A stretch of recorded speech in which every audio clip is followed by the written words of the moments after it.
"You listen to me, you little brat," the woman hissed, snapping her fingers in the girl's face.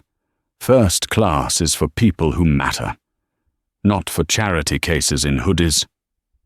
17-year-old Maya sat frozen in seat 1A, her hands trembling as the flight attendant loomed over her, pointing toward the back of the plane. "Mom, I'm going to have to ask you to move. We have a priority passenger." They thought she was just a helpless kid. They thought they could bully her into silence. But they made one fatal mistake. They didn't check the last name on her boarding pass.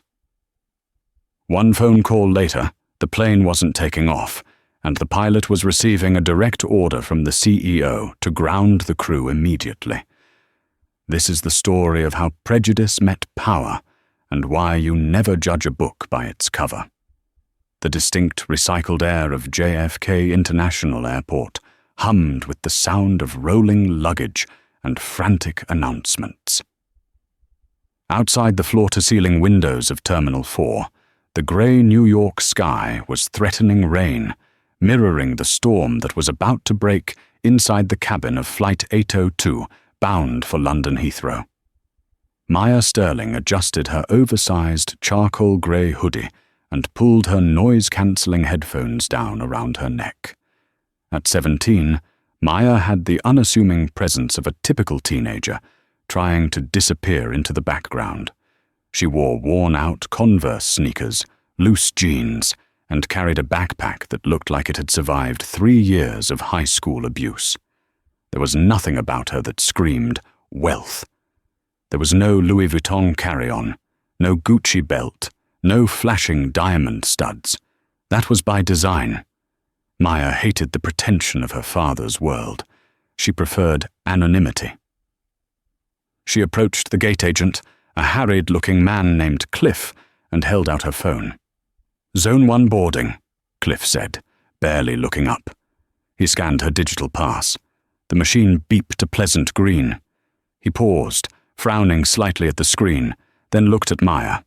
His eyes darted from her hoodie to the 1A on the screen. "You're in first class?" "Yes," Maya said softly. "Is that a problem?" Cliff hesitated. He looked like he wanted to say something, perhaps check her ID again. But the line behind her was growing. "No, go ahead." Maya walked down the jet bridge, her heart rate spiking slightly. She hated flying alone. This trip was a birthday gift from her father, Damien Sterling. He was currently in London for a merger, and he had insisted she fly out to join him for the weekend. "I booked you the best seat, sweetie," he'd told her over the phone. "Just sit back, watch a movie, and I'll pick you up on the tarmac." She stepped onto the plane. The first-class cabin of Regal Horizon Airways was a sanctuary of cream-colored leather and walnut wood trim. It smelled of expensive cologne and fresh coffee. Maya found seat 1A, a private pod with a lie-flat bed, and stowed her battered backpack in the overhead bin. She sank into the seat, pulling her legs up and wrapping her arms around her knees. She just wanted to sleep. She closed her eyes, exhaling a long breath. Peace lasted exactly 3 minutes. A sharp, nasally voice cut through the ambient jazz music playing in the cabin. "Excuse me, I think there's been a mistake." Maya opened one eye. Standing in the aisle was a woman who looked like she had been manufactured in a factory that specialized in snobbery.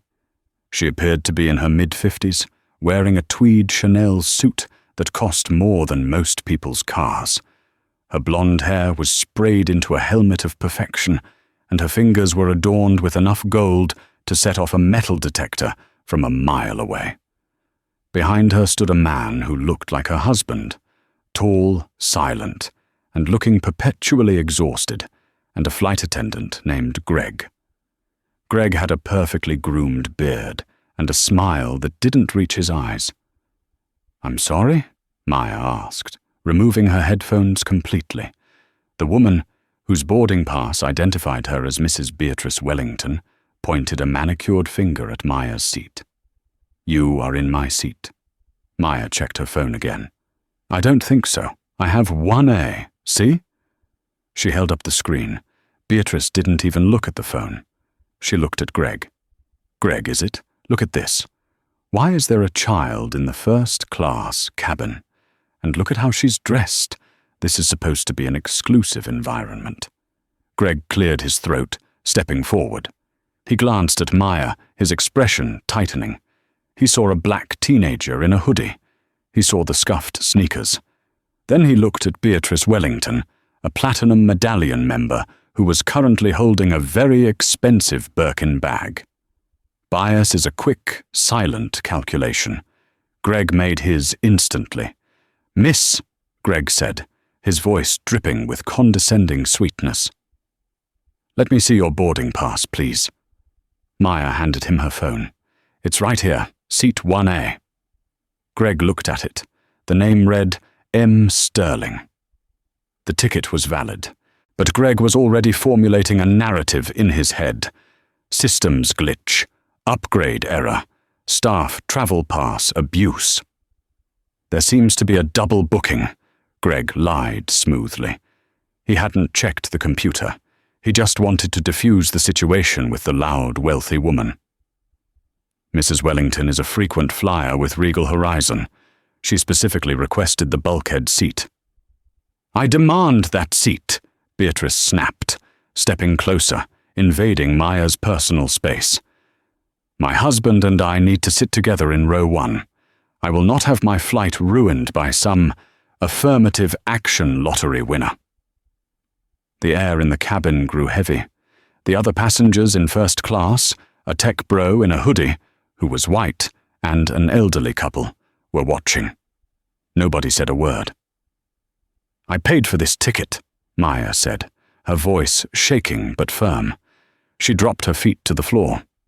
I'm not moving, Beatrice laughed. It was a cold, harsh sound. You paid? Honey, did you mow lawns for a decade, or did you steal a credit card? Be honest. Ma'am, that is enough, Maya said, her eyes narrowing. I have the ticket. I am sitting here. Greg held up a hand, silencing Maya. Miss, I'm going to need you to lower your voice. You are disturbing the VIP passengers. Maya's jaw dropped.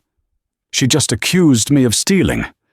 And you are being aggressive, Greg countered, his tone hardening. Now, I can see that there is a misunderstanding here. I have a seat available in economy comfort. Row 22. It has extra legroom. I think you'd be more comfortable there, among your peers. Maya looked at Greg, realizing exactly what was happening. You want me to downgrade? Did you ask the guy in 2A to downgrade? He's wearing a hoodie, too. Greg didn't look at the white man in 2A. He isn't causing a scene. You are. Beatrice smirked, crossing her arms. Go on, shoo. The adults need to settle in. I need my pre-flight champagne. Maya felt the heat rising in her cheeks. It wasn't embarrassment anymore. It was a cold, hard rage. She gripped her phone tighter. I am not moving to row 22. This is my seat. If you have a problem, check the manifest again. Greg sighed, the theatrics of a man dealing with an unruly toddler. Miss, if you do not cooperate, I will have to classify this as a security threat.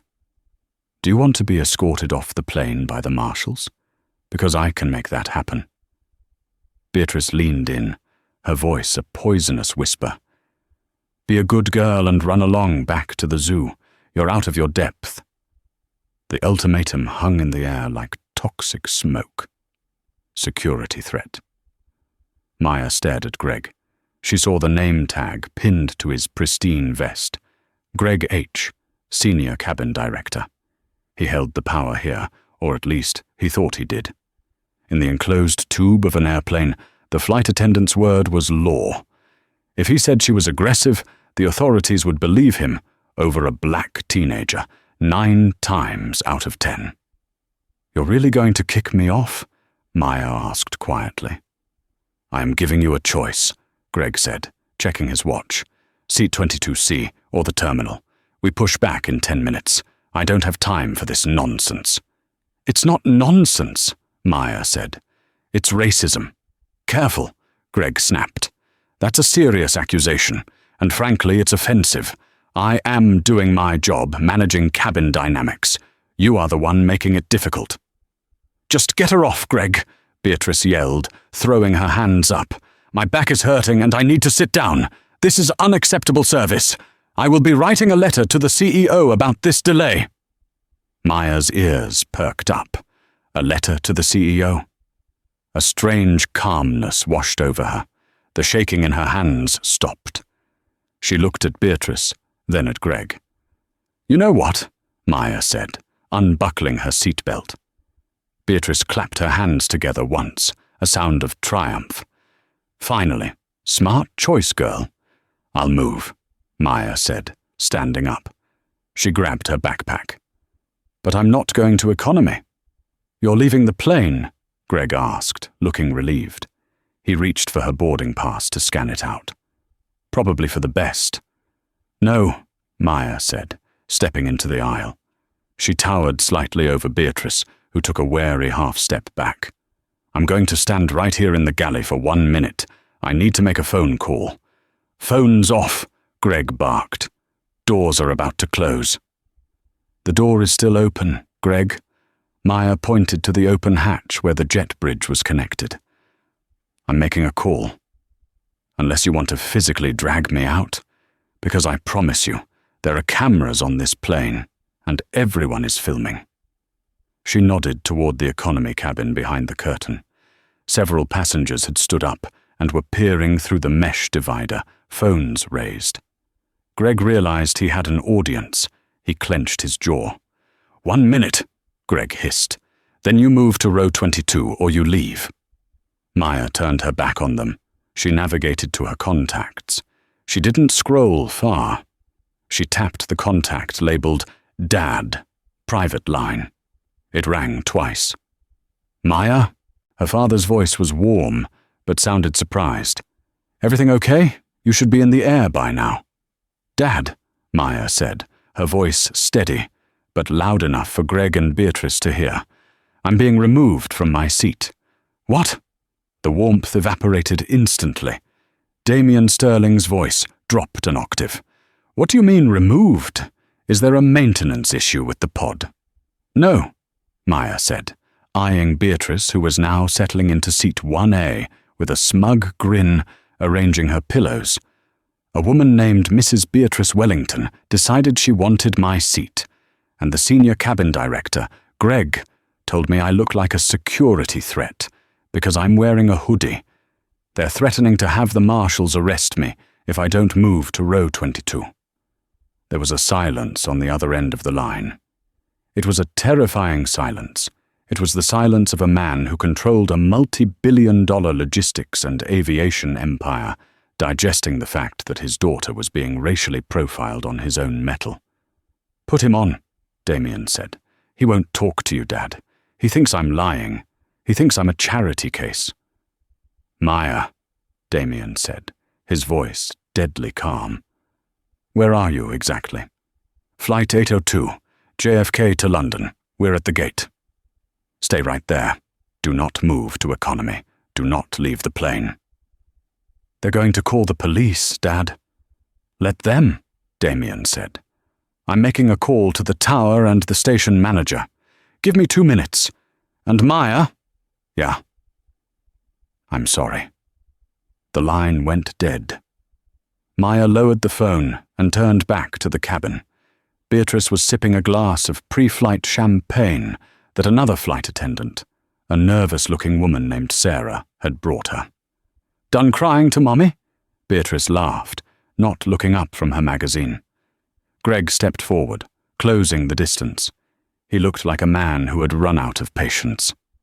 "Time's up. I don't see you moving to row 22. "I'm staying here," Maya said, leaning against the galley wall. "My father said to wait." Greg let out a short, incredulous laugh. "Your father?" "Listen, honey, unless your father is the pilot, I don't care what he said. You are disrupting a federal flight." He grabbed his radio from his belt. "Captain, this is the cabin. We have a situation in first. Passenger refusing to follow crew instructions. I need security at the gate immediately." Crack. The intercom clicked. "Copy that, Greg. Calling Port Authority now." Greg smirked at Maya. "You did this to yourself. Now you're going to jail." Beatrice raised her glass in a mock toast. "Bye-bye, trouble." Maya didn't flinch. She just looked at her watch. 1 minute down. Suddenly, the ambient music in the cabin cut out. The lights flickered once, then went to full bright. A new sound filled the cabin. It wasn't the captain. It was a chime, a specific, triple-tone chime that most passengers ignored, but every crew member knew. It was the SATCOM priority line. The red phone in the cockpit was ringing. Greg frowned, looking toward the cockpit door. "What the—" The cockpit door opened. Captain Miller, a veteran pilot with grey hair and a stern face, stepped out. He wasn't wearing his hat. He looked pale. He bypassed the flight attendants and looked straight at the first-class cabin. "Greg," Captain Miller said, his voice tight. "Captain, I've called security," Greg said quickly, trying to get ahead of the story. "This girl is refusing—" "Shut up, Greg," Captain Miller snapped. The entire cabin went silent. Even Beatrice lowered her magazine. Captain Miller looked around the cabin until his eyes landed on Maya, standing by the galley wall in her hoodie. His demeanor changed instantly. He didn't look angry, he looked terrified. "Miss Sterling?" the captain asked.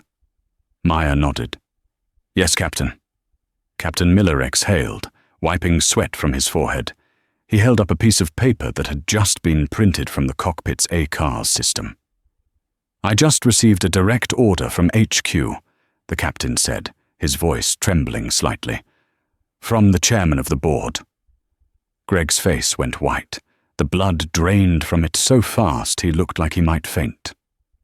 "The chairman." "Mr. Damien Sterling," the captain clarified, looking at Greg with a mixture of pity and fury. "He wants to know why his daughter is being threatened with arrest for sitting in the seat he bought for her." Beatrice Wellington dropped her champagne glass. It shattered on the floor, splashing expensive liquid onto her Chanel shoes. Maya pushed off the wall and stepped forward, her voice calm and cold. "Hi, Greg. I think you have a call to take." The silence in the first-class cabin was deafening. It was the kind of silence that usually precedes a bomb going off.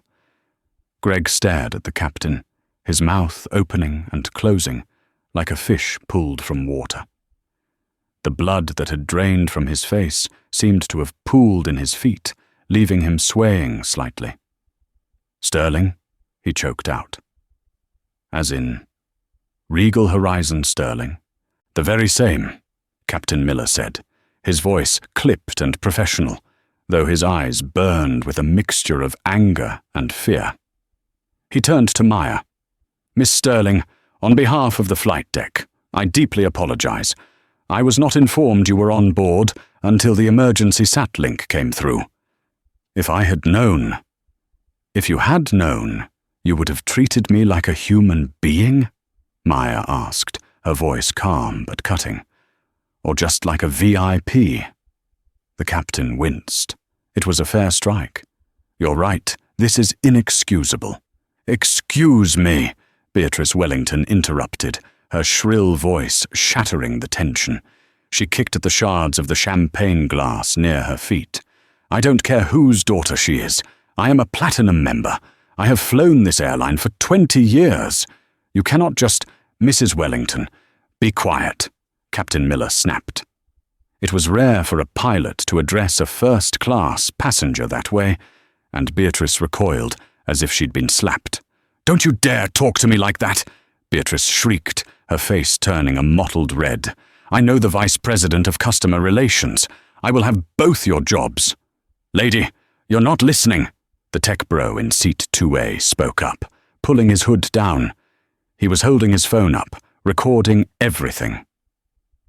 "That girl's dad owns the airline. You're arguing with the landlord." Beatrice looked from the boy to Maya. She squinted, trying to reconcile the image of the billionaire tycoon she had seen in Forbes with the girl in the scuffed Converse sneakers standing before her. "Lies," Beatrice scoffed, though her voice wavered. "Damien Sterling is a distinguished gentleman. He wouldn't raise a hoodlum." Maya stepped closer to seat 1A. She looked down at Beatrice, who was clutching her pearls as if they were a shield.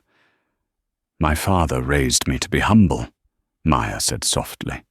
"He taught me that character is what you do when nobody is watching, and he taught me that money doesn't make you better than anyone else. Clearly, you missed that lesson." Greg, finally finding his voice, tried to salvage the wreckage of his career. He took a step toward Maya, his hands clasped in a pleading gesture. "Miss Sterling. Maya, please. If I had known it was you. You have to understand, from a security standpoint. The hoodie. The refusal to show ID. I showed you my boarding pass." Maya corrected him. "You chose not to read the name. You looked at my skin, and you looked at my clothes, and you decided I didn't belong." No, it wasn't that," Greg stammered, sweat beading on his forehead. "It was just a misunderstanding regarding the seat manifest. I was trying to accommodate a frequent flyer. By threatening to arrest a 17-year-old? Maya raised an eyebrow. Just then, the sound of heavy boots thudded against the jet bridge floor. "Port Authority," a voice boomed. Two police officers squeezed through the cabin door, their hands resting near their belts. They looked ready for a fight. Greg had called them for a disruptive passenger refusing crew instructions. They were expecting a drunk or a violent threat. "Who's the problem here?" the lead officer asked, scanning the room. Greg froze. This was the moment. If he stuck to his lie, he might survive the next 5 minutes, even if he lost his job later. If he admitted he lied, he was done. Beatrice, sensing an ally, pointed a shaking finger at Maya. "Her. That girl. She's trespassing in first class and harassing me. Arrest her." The officer looked at Maya. Then he looked at Captain Miller. "Officer." Captain Miller stepped in, positioning himself between the police and Maya.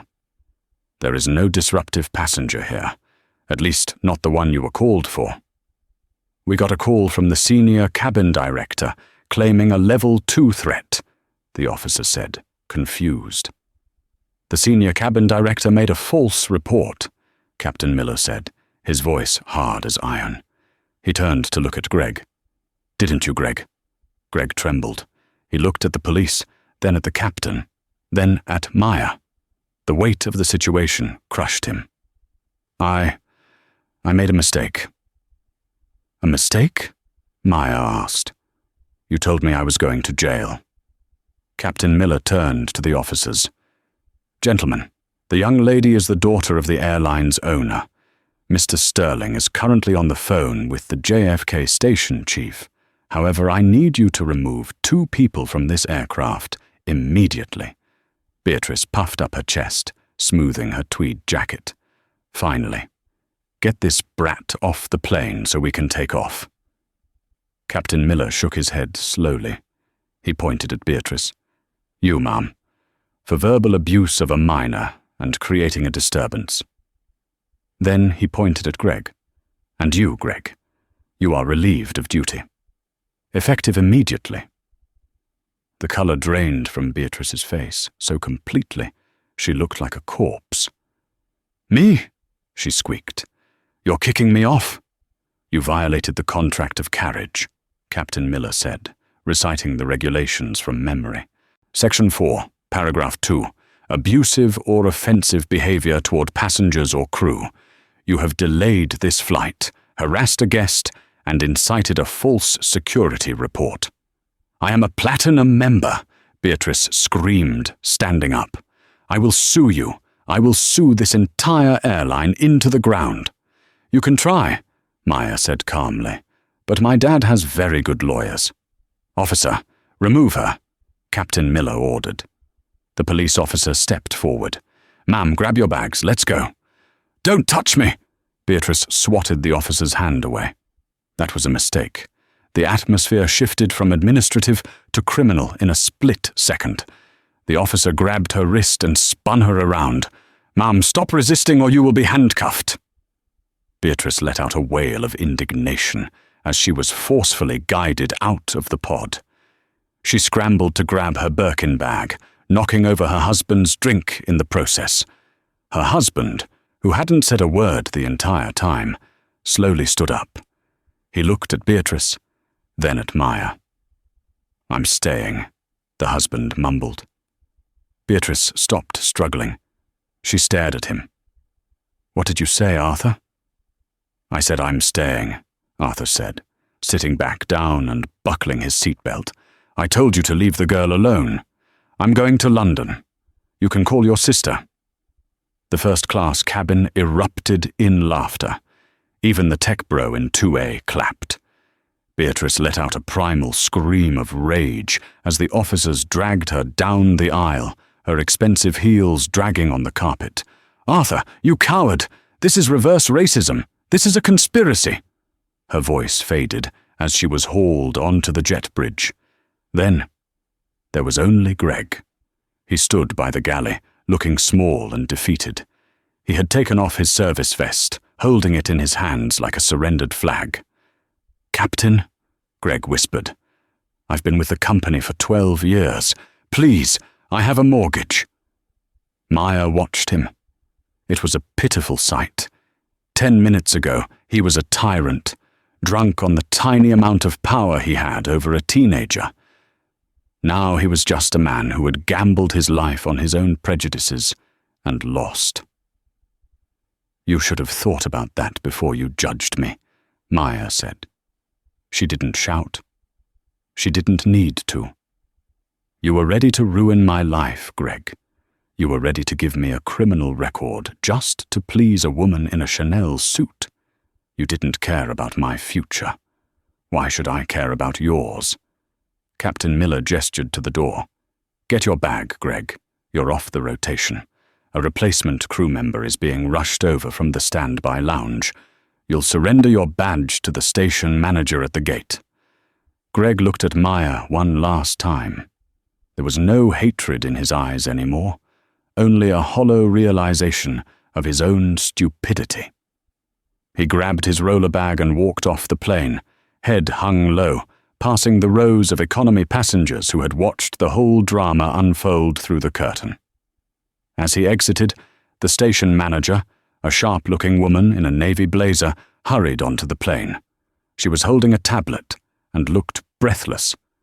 She went straight to Maya. "Miss Sterling," she said, practically bowing. "I am so sorry. Your father is on the line in my office. He wants to know if you want to cancel the flight and take the private jet. We can have it prepped in Teterboro in an hour." Maya looked around the cabin. The other passengers were watching her with newfound respect and a little fear. She looked at her seat. 1A. It was hers. She had fought for it. "No," Maya said, sitting down and buckling her seatbelt. "I want to go to London. I have a birthday to celebrate." She looked at the captain. "As long as we have a crew that treats people with respect." Captain Miller smiled, a genuine, grandfatherly smile. "We do, Miss Sterling. We do now." The station manager nodded and turned to the rest of the cabin. "Ladies and gentlemen, we apologize for the delay. We will be pushing back shortly. Drinks are on the house for the entire plane." A cheer went up from economy. As the plane finally pushed back from the gate, Maya looked out the window. She saw a police cruiser on the tarmac, lights flashing. In the back seat, she could just make out the silhouette of Beatrice Wellington, likely screaming at the glass. And standing on the curb, looking lost in the rain, was Greg. Maya put her headphones back on. She selected a playlist. But before she closed her eyes, her phone buzzed with a text. It was from her dad, Saw the report from the captain. Proud of you for standing your ground. But this isn't over. We need to talk about the culture at the airline when you land. See you soon. Love, Dad. Maya smiled. The flight to London was 8 hours. She slept for 7 of them. When Flight 802 landed at Heathrow, it wasn't just a normal arrival. As the plane taxied to the gate, Maya noticed something unusual. Usually the ground crew were just guys in neon vests throwing bags. Today there was a sleek black Range Rover, parked right next to the jet bridge stairs on the tarmac. Standing next to it, flanked by 2 large security guards and holding a large umbrella, was Damien Sterling. He was a tall man, impeccably dressed in a bespoke suit that cost more than the average house. He had the kind of presence that made people stop and stare. He was the CEO of Sterling Global, a self-made billionaire who had started as a truck driver and built an empire. The plane came to a halt. The seatbelt sign dinged off. "Ladies and gentlemen," Captain Miller's voice came over the intercom, "please remain seated for just a moment to allow a priority passenger to deplane." Maya grabbed her backpack. She didn't wait for the bridge to connect to the terminal. The flight attendants, the new crew who had replaced Greg, opened the cabin door that led to the stairs down to the tarmac. Maya stepped out into the cool London drizzle. She ran down the stairs and into her father's arms. "Happy birthday, kiddo," Damien said, hugging her tight. He pulled back and looked at her, checking for any cracks in her armor. "You okay?" "I'm fine, Dad," Maya said. "Just tired." "Well, wake up," Damien said, his eyes darkening slightly. "Because we have a meeting." "A meeting? I just got here." "Not a business meeting," Damien said, guiding her into the back of the Range Rover. The leather seats were warm. "A disciplinary one. I had the incident report sent over while you were in the air. I also had the security footage from the gate pulled." Maya frowned. "I thought Greg was fired." "Greg is suspended pending investigation," Damien corrected. "But the rot goes deeper than one flight attendant. That woman, Beatrice Wellington, she's a board member of a charity that we donate millions to." Maya's eyes widened. "You're kidding." "I never kid about money or family," Damien said, as the car sped across the tarmac, bypassing customs thanks to diplomatic protocols. "She called my office 3 times while you were in the air. She's demanding an apology. She claims you assaulted her." Maya laughed, a harsh, dry sound. "I assaulted her. She called me she implied a lot of things." "I know," Damien said. He handed Maya a tablet. "That's why I invited her to a meeting at the headquarters. She thinks she's coming to get you fired and get a refund. She flew in on the next flight, economy class, ironically, which landed 20 minutes ago." "She's here?" Maya asked. "She is," Damien said, his jaw tightening. "And she brought her lawyer. But she doesn't know you're my daughter yet. She still thinks you're just some affirmative action employee or a lucky contest winner." I told the staff not to correct her. Damien looked at his daughter, a fierce pride in his eyes. "I want you to be there, Maya. I want her to look you in the eye when she finds out exactly who she messed with. Are you up for it?" Maya thought about the way Beatrice had looked at her, like she was dirt, like she was something to be scraped off a shoe. She thought about Greg, willing to destroy her life for convenience. She tightened her ponytail and sat up straighter. "Let's go," Maya said. "I have a few things I want to say to Mrs. Wellington." The global headquarters of Sterling Aviation in central London was a fortress of glass and steel, a monument to Damien Sterling's success. It was a place where careers were made, and today, where a reputation would be dismantled. Maya sat in the corner of the executive boardroom on the 45th floor. She had changed out of her travel clothes, but not into a suit. She wore a clean, simple black sweater and jeans. She wanted to be herself. She wanted Beatrice to see her, not a costume. Damien stood by the window, looking out over the London skyline. The room was cold, the air conditioning humming a low, threatening note. "Are you ready?" Damien asked, not turning around. "I am," Maya said. She felt a knot in her stomach, not of fear, but of anticipation. "Remember," Damien said, turning to face her. "Let her talk. Give her enough rope. People like Beatrice always hang themselves if you let them speak long enough." The heavy oak doors opened. An executive assistant, pale and nervous, stepped in. "Mr. Sterling, Mrs. Wellington and her legal counsel have arrived. They are quite insisted on starting immediately." "Send them in," Damien said, taking his seat at the head of the long marble table. He gestured for Maya to sit in the chair to his immediate right, the position of the second-in-command. Beatrice Wellington swept into the room like a storm front. She had clearly refreshed herself since her economy flight. She wore a new suit, sharp and crimson red, a color of aggression. Flanking her was a man in a pinstripe suit, carrying a thick leather briefcase. Her lawyer, Mr. Soloway. Beatrice stopped dead in her tracks when she saw Maya. "You," Beatrice hissed, her eyes narrowing into slits. She looked at Damien, then back at Maya. "This is a joke, right? I come here to discuss a serious grievance regarding your staff's incompetence, and you have the instigator sitting at the table?" Mr. Soloway cleared his throat, placing his briefcase on the table with a heavy thud. "Mr. Sterling, my client is appalled.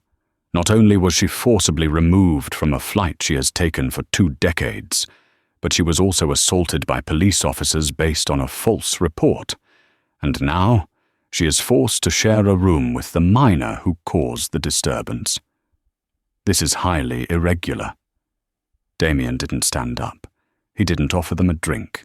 He just steepled his fingers and stared at them. "Sit down," Damien said. His voice wasn't loud, but it carried the weight of a gavel striking a block. Beatrice huffed and pulled out a chair, sitting as far away from Maya as possible. Soloway sat next to her, opening a notepad. "Let's make this quick," Beatrice said, checking her diamond watch. "I have a charity gala tonight, the Children of the Future Foundation. I am the chairwoman, as you know. I expect a formal written apology from the airline, a full refund of my ticket, 500,000 frequent flyer miles as compensation for the humiliation and the immediate termination of the pilot who manhandled me." She paused, glaring at Maya. "And I want assurance that this person is placed on the airline's no-fly list for harassment." Maya remained silent, her face a mask of calm. Damien nodded slowly. "That is a comprehensive list of demands, Mrs. Wellington. But before we discuss compensation, I need to establish the facts. My crew reported that you were verbally abusive and refused to acknowledge a valid ticket held by seat 1A. "Lies!" Beatrice slammed her hand on the table. "That girl stole that seat. She looked like a beggar. How was I supposed to know she had a ticket? And even if she did, she should have had the decency to move. I am a VIP. She is a nobody." "A nobody," Damien repeated, testing the word. "Look at her." Beatrice gestured wildly at Maya. "She's likely a diversity hires child or a contest winner. She doesn't belong in first class. It disrupts the ecosystem. People like us pay for exclusivity, Mr. Sterling. We pay to be away from the riff-raff." Soloway nudged Beatrice, sensing she was going too far. "What my client means, Mr. Sterling, is that the airline has a brand image to maintain. We believe the crew failed to prioritize high-value loyalty members." Damien turned to Maya. "What do you think, Maya? Are you riff-raff?" Maya leaned forward. "Mrs. Wellington, you said I assaulted you. Can you describe the assault? Beatrice sneered. You threatened me. You loomed over me. You used aggressive language. I asked you to respect my ticket, Maya said. You were existing in my space, Beatrice shouted. That is aggression enough. Damien pressed a button on the console built into the table. A large screen descended from the ceiling. Mrs. Wellington, Damien said, his voice dropping in temperature. We live in a digital age. You mentioned the pilot manhandled you.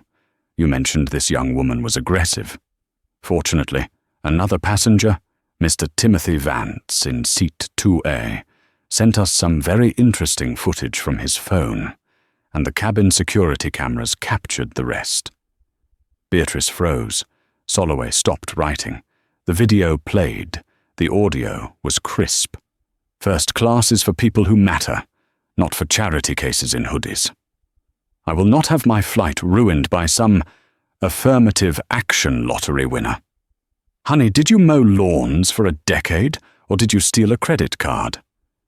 The video showed Maya sitting calmly. It showed Beatrice screaming. It showed Greg, the flight attendant, looking terrified and complicit. It showed Beatrice slapping the police officer's hand. The video ended. The silence in the room was absolute. That is out of context, Beatrice stammered, her face pale. It seems very much in context, Damien said. He stood up slowly. You called her a charity case. You assumed she stole a credit card because of the color of her skin and the clothes she wore. You tried to coerce my staff into committing a federal crime by removing a ticketed passenger. It was a mistake, Beatrice cried, sensing the walls closing in. I was stressed. I have low blood sugar. You wanted to know who she is, Damien said, walking around the table until he stood behind Maya's chair.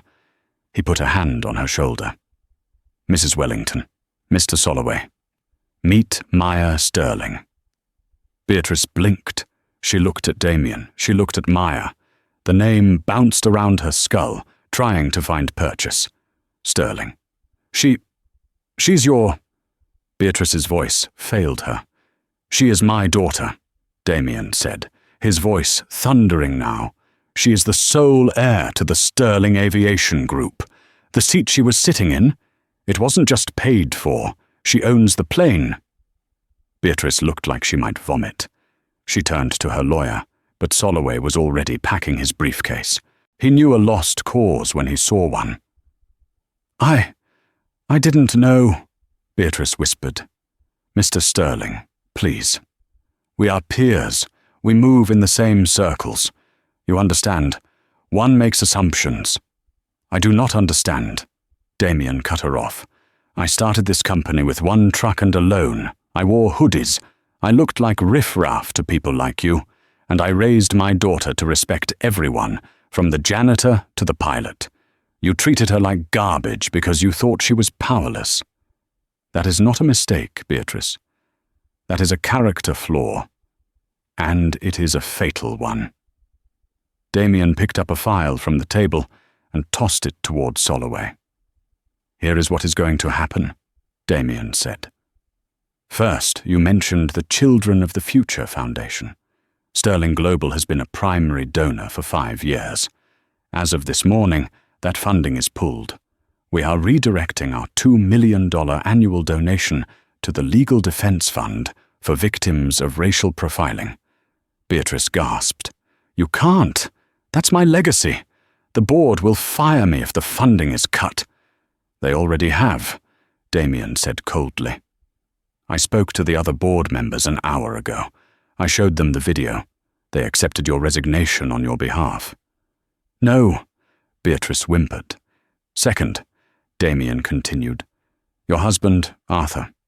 His logistics firm, Wellington Freight, they rely on Sterling Cargo for 60% of their international shipping. The door to the boardroom opened again. A man walked in. It was Arthur Wellington. He looked tired, but resolved. He didn't look at his wife. He looked at Damien. Arthur, Beatrice shrieked. Tell him to stop. Arthur shook his head.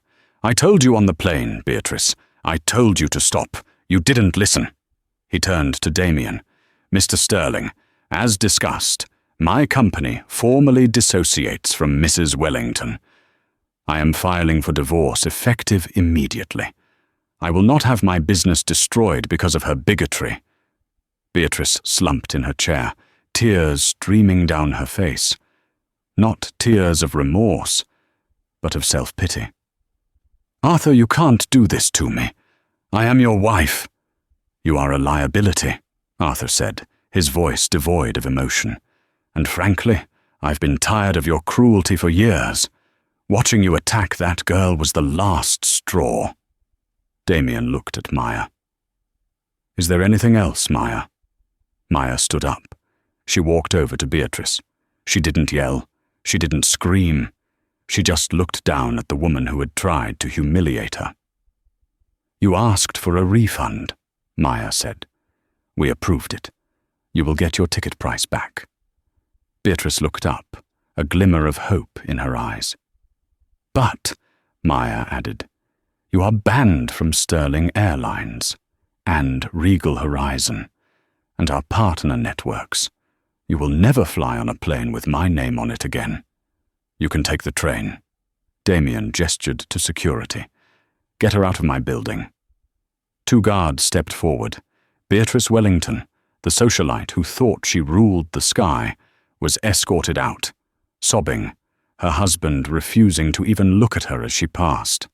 The doors of the Sterling Global Headquarters didn't just close behind Beatrice Wellington, they sealed her fate. But the real storm was brewing outside in the digital world, a storm that moved faster than any airplane. While the boardroom showdown was taking place, Timothy Vance, the tech entrepreneur in seat 2A, had uploaded the video from the plane. He didn't edit it. He didn't add commentary. He simply titled it, "Entitled Karen Calls CEO's Daughter a Charity Case. Watch the Instant Regret." By the time Beatrice stepped out of the building, dabbing her eyes with a silk handkerchief, the video had jumped from Reddit to Twitter and finally to the breaking news chyron of major networks.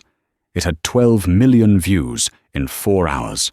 When Beatrice's driver pulled up to the curb, she wasn't met with anonymity. A swarm of paparazzi, alerted by the trending hashtag #TorseBeatrice the Bigot, descended on the car. Flashes popped like lightning. Questions were shouted over the din of traffic. "Mrs. Wellington, is it true you tried to have a minor arrested because she was black? Mrs. Wellington, do you have a comment on your husband filing for divorce? Beatrice, look this way. Give us a smile for the riffraff." She dove into the back seat of her limousine, burying her face in her hands. She thought the nightmare would end once she got back to her Greenwich estate. She was wrong. The next morning, the fallout hit her where it hurt most: her social standing. Beatrice attempted to go to her sanctuary, the exclusive Oakwood Country Club, for a distractingly expensive lunch. As her car approached the gate, the security arm didn't lift. A guard, a man she had ignored for 15 years, stepped out of the booth. "Mrs. Wellington," he said, his face impassive, "I cannot allow you entry." "Don't be ridiculous, Thomas," she snapped, rolling down the window. "I am a founding member. The Board of Governors held an emergency meeting this morning," the guard replied, handing her a sealed envelope through the window. "They invoked the moral turpitude clause. Your membership has been revoked, effective immediately. You are trespassing." Beatrice tore open the letter. It was signed by her own best friend, the club president. "Beatrice, given the vile nature of your conduct, we cannot be associated with you. Please do not contact us." She screamed, a raw, guttural sound of frustration, but the gate remained closed. The world she had built on exclusion had finally excluded her. The financial ruin followed swiftly. Arthur Wellington was a man of his word. To save his logistics empire from being crushed by Damien Sterling, he issued a scorched-earth public apology, distancing himself completely from his wife. The divorce proceedings were brutal. Beatrice's prenup, which she had signed decades ago thinking she was the catch, left her with a comfortable but modest stipend. Enough to live, but not enough to rule. She was forced to sell the Hamptons house. She was uninvited from the Met Gala. She became a cautionary tale, a ghost haunting the edges of high society, whispered about, but never spoken to. The reckoning of Greg. While Beatrice's life collapsed publicly, Greg's life imploded quietly, buried under the weight of bureaucracy and justice. The investigation launched by Sterling Aviation was merciless in its efficiency. They didn't just look at Flight 802, they audited Greg's entire 12-year career. The data was damning. It revealed a statistical anomaly that couldn't be explained away. Greg had issued compliance warnings to minority passengers at a rate of 500% higher than white passengers. He had kicked 3 people off planes in the last 2 years, all of them people of color, all for tone issues. The disciplinary hearing was short. Greg sat alone at a metal table. His union representative had refused to attend, citing the indefensible nature of his actions. "Mr. Henderson," the HR director said, sliding a piece of paper across the table. "Your actions on Flight 802 were not just a violation of company policy. They were a violation of federal aviation regulations regarding false reporting of security threats."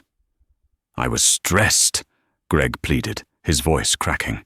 "Mrs. Wellington was pressuring me. I just wanted to get the plane in the air." "So you chose the path of least resistance," the director said coldly. "You chose to bully a child because you thought she was weak. You were wrong. You are terminated for cause. Furthermore, we have forwarded our findings to the FAA. Your certification is revoked." Greg left the office with a cardboard box containing a stapler and a coffee mug. He walked out into the rain, unhired and unhirable in the only industry he knew. 6 months later, the seasons changed, winter turned to spring, and the memory of Flight 802 began to fade from the public consciousness, replaced by the next scandal. But for Maya Sterling, the lesson remained sharp. She was back at JFK Terminal 4. It was spring break, and she was flying to Paris for a Fashion Week internship, an internship she had applied for under a pseudonym to ensure she got it on merit. She walked through the terminal, her head held high. She wore a hoodie again, a bright lavender one this time, but she walked with a different energy. She wasn't trying to be invisible anymore. She stopped at a food court to grab a bottle of water. As she stood in line, she noticed a commotion near the trash receptacles. A manager was berating a cleaning staff member. "I told you, clean the tables before the rush," the manager shouted. "Pick up the pace or you're out of here." The cleaner nodded, keeping his head down, scrubbing furiously at a sticky spot on the laminate table. "Yes, sir." "Sorry, sir." Maya froze. She knew that voice. It was stripped of its arrogance, stripped of its fake customer service sweetness. But it was him. She stepped closer. The cleaner looked up, sensing eyes on him. It was Greg. He looked 10 years older. His beard was gone, revealing a weak chin. He wore a generic, ill-fitting grey uniform with a contractor's logo on the chest. He looked tired, defeated, and small. Their eyes locked. For a moment, the bustling airport fell silent around them. Greg stopped scrubbing. His eyes widened as he recognized her. He looked at her lavender hoodie, then up at her face. He opened his mouth as if to say something, an apology, a plea, an excuse. But no words came out.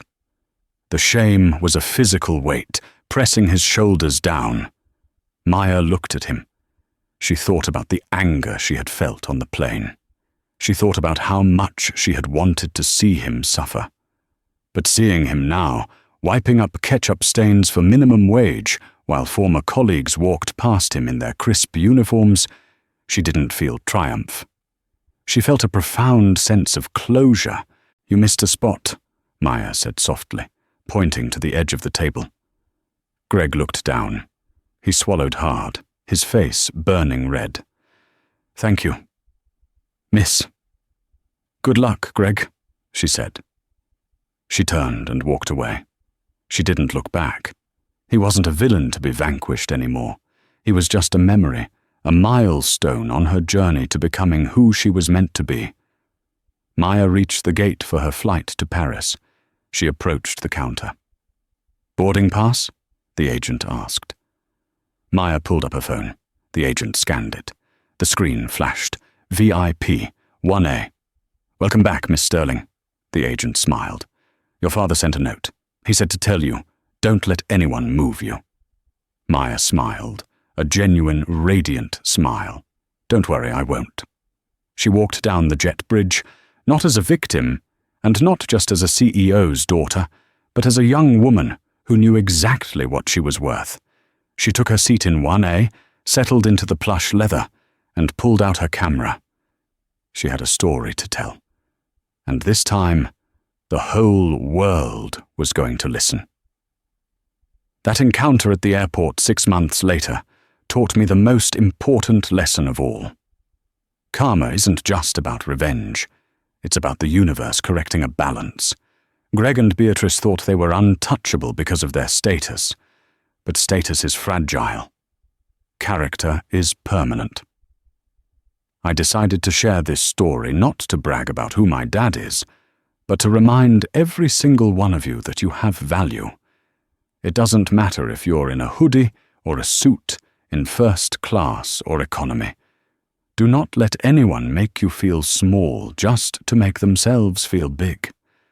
If you've ever had to stand your ground against a bully, let me know in the comments below. I read every single one. And if you believe that justice is best served cold, hit that like button right now. I have so many more stories to tell you about the crazy world of the 1%. Make sure you subscribe and turn on that notification bell so you don't miss next week's video. It's a wild one. Thanks for watching, stay strong, and fly high. Bye.